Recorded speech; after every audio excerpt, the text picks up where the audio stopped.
The Iron Bowl between Auburn and Alabama. Alabama, an 11.5 point favorite, total 52.5. Alabama off that embarrassing loss at Oklahoma. Auburn coming off the thrilling win against Texas A&M in triple overtime. When I first looked at this game, I said, I should say in four overtimes, I wanted to bet Auburn. I really wanted 14 because I feel like if I'm betting Auburn now, you're really like buying high and selling low on Alabama. And Alabama's not completely out of the college football playoff picture yet. They haven't, they're not a favorite to get there, but I know that they need margin.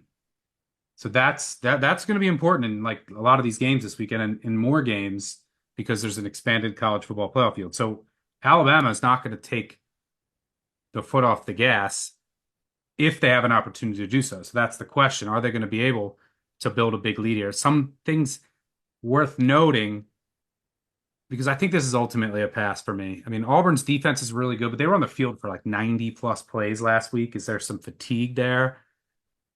On the other side, Alabama losing Lawson, their linebacker, their green dot, that you could see the effect of that last week. It was impactful. He's out for the year.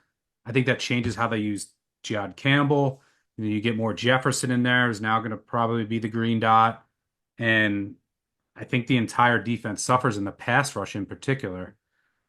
But just given the spot, we've seen Alabama at their best look really good. They're just really inconsistent. This is probably a pass for me. I wish it wasn't. Um, put a gun to my head, I take Auburn, but I think this is probably in the proper range. Do you have a take here? Yeah, I do like Auburn a lot. Haven't played it because why would I at a dead number? I'd rather take Auburn plus 11 instead of, hanging on a dead number hoping it goes back to 13, which I don't think it will. I believe there is a pattern in trying to figure out when to fade Alabama, but before we get to that, I think Auburn when we get into off-season activities about what we do with power ratings, second order win total is the very first driver that moves a team's power rating.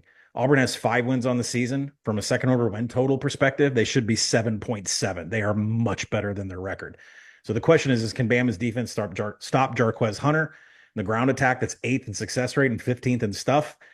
I don't think so. Bama's 111th in defensive stuff rate. They're 111th in defensive line yards. They are just not getting it done.